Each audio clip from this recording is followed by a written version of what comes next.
बलूचिस्तान के शहर सिब्बी से हमारे गिदरोशिया पॉइंट के नुमाइंदा सैयद जावेद शाह की रिपोर्ट के मुताबिक योम तकरीम में शहदाए पाकिस्तान के मुनासबत से DIG सिब्बी डिवीज़न अली शेर झाकरानी, डिप्टी कमिश्नर मंसूर अहमद काजी, SSP यूसुफ करीम भंगर और असिस्टेंट कमिश्नर अली शाह अब्बासी ने वतन पर कुर्बान होने वाले लेविस और पुलिस के शहदा के घरों में जाकर उनके अहले खाना से इजहार यकजहती करते हुए कहा कि आज आपके बेटों ने वतन पर कुर्बान होकर कौम का सर फख्र से बुलंद किया है, जिससे जिंदगी फरामोश नहीं किया जा सकता।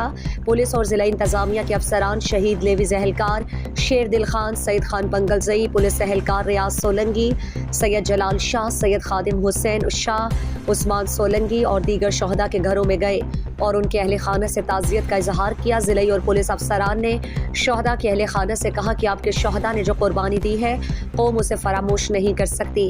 शहदा की बेलौस कुर्बानियों की बदौलत आज पूरी कौम सुकून की नींद सोती है। उन्होंने कहा कि कुर्बानियों की वजह से फोर्सेस के जवान दिन रात वतन पाक की हिफाजत के लिए अपने फराइज सर अंजाम दे रहे हैं। सानिहा 9 मई को जो कुछ हुआ उसे कौम क़यामत तक नहीं भुला सकेगी। शहदा के अहले खाना ने ज़िले अफसरान का शुक्रिया अदा करते हुए कहा कि हमें फ़ख्र है कि हमारे बेटे वतन पर कुर्बान हुए। उन्हें इस दुनिया में भी जो इज़्ज़त और तकरीम मिली है उससे कहीं ज़्यादा उन्हें आखिरत में आला दर्जात मिले।